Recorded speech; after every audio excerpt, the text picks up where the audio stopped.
So what we have here is the Chinese XUV300, otherwise known as the Red Thing, Off-Road Edition. So this thing's definitely one of a kind because it has upgraded yellow lights, solid rear axle with full-time open differential for high traction off-roading. Alright, so all this up here is like your turn signals, flashers, lights, you know, high beam, low beam, whatever, and this doesn't actually do anything. This thing has 791 hours on it, which is really surprising for something like this. This works, but it's not really accurate, and this doesn't work at all. Well, it was working, but it doesn't work anymore. Moving on down, we got a winch, which is definitely useful in this, and I'll explain why in a second. And a dump bed that just somehow magically stopped working. And of course, your horn. Gas, brake, all that, e-brake. Now, transmission shifter here, it is backwards because, you know, reverse is actually going forward and drive is going reverse. The reason we did that is because the rear end blew and we had to, you know, rebuild the diff and we put it in the wrong way. A little bit of a better look of the engine. Sturdy bed. Another look at the engine. We did rebuild the carburetor before and that works perfect now. Now, as I said before about the rear end blowing up, you know, we've had this thing for about 3 years now. So it's taken a good beating. I think we got it when it had like 600 hours on it, I think. I don't know, I can't remember. This rear end has the reverse gearbox in there. So that whole mid part's the reverse gearbox. And this whole part is the whole rear end, or whole diff to be exact. See some little Chinese marking on it. Now we're riding around, you know, when it was kind of popping, we didn't really think anything, so we're like, oh, whatever. But then I started going up, you know, semi-steep hill, and all of a sudden I was going on, sudden, boom, and the drive shaft was just sitting there spinning. And so I put it in reverse, drive shaft still sat there spinning, forward, drive shaft sitting there spinning, and obviously we wouldn't do anything in neutral. So I was like, well, there you go, rear end blew. I did think at first it was a reverse gearbox, but it wasn't. And what basically happened to the ring gear was, it was the ring gear that, you know, bolts onto the whole casing, the bolts that hold it all on, they all just ripped, just kind of like stripped out, and the ring gear was just spinning on the whole casing. So we're like, what the crap? And there was like huge chunks of bolts and crap hanging down there. I don't know how that didn't destroy the teeth, because when we took this thing apart, the teeth looked, you know, pretty fine. You know, there's nothing wrong with it, which I was very surprised. But I cleaned the whole housing. We put the gear back in there, well, the wrong way anyway. We bolted the gearbox back on there, and yeah. Okay, which way around do you think the diff goes in? You probably say this way. Well, it actually goes in this way. The ring gear is supposed to go in on this side, but when we rebuilt it, we put it back in this way around. So that's why it's all spinning the wrong way. And we did weld a trailer hitch on here because we have a jet ski behind the shed over there. We would sometimes pull it with it. And, you know, the engine, there's nothing wrong with the engine. You know, the engine pulls it perfect. And torque converter and all that. But, you know, we did kind of pull it around. We did kind of, I guess, abuse this a little bit. So I think that's why. We never, like, jammed the gears or anything. Don't think that. But, yeah. We rebuilt it, and it seems to be working perfectly fine. So, yeah. And coming around the front, this winch right here is a must-have because of the one-wheel drive drivetrain. You know, if we get stuck in an ant bed or something, this is a must-have. We've had to use this thing like several times, and it's really annoying to do that because wouldn't it be so much easier just to flip a diff lock lever and you go right through it? We did get new front tires because the sidewall was starting to split, so they look pretty okay. Got your radiator and your, you know, steering system and cooling and all that kind of stuff, suspension. Also, this tie rod is bent, which makes the steering wheel not in line with the wheels. Under here's your brake fluid and all that. This thing before, when we would go drive it around, like the thermostat in the engine right there would stick.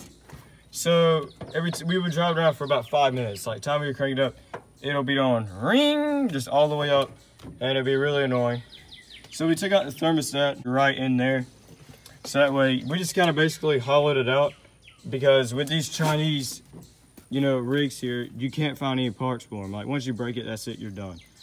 Or you can just kind of jimmy rig it back together. By the way, y'all, the frame on this thing is actually built very stout.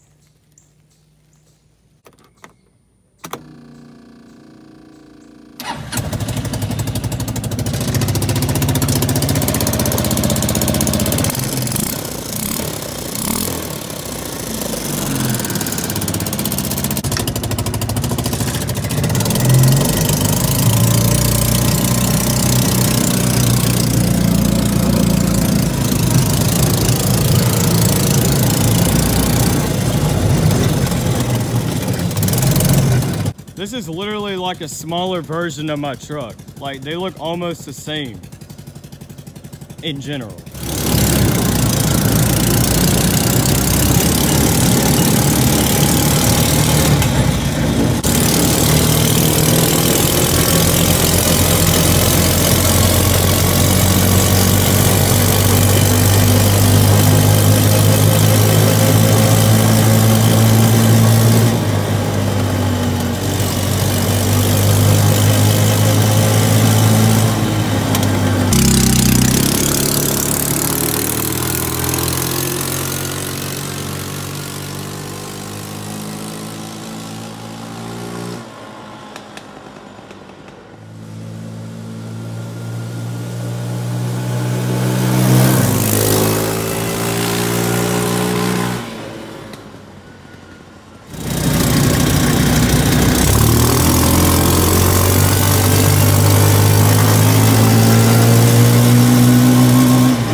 Fuel pump solder wire came off, so we're trying to solder it back on. Don't be dang taping everything I'm doing.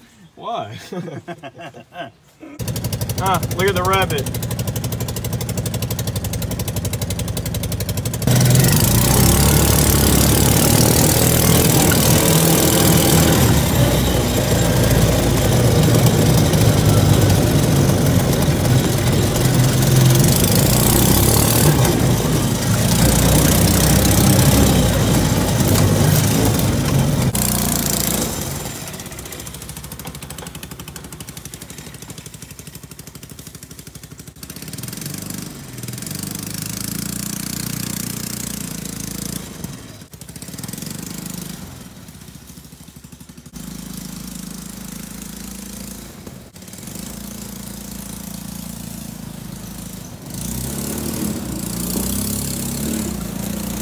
One-wheel drive, baby.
Alright, so that'll be it for the old Chinese XUV300.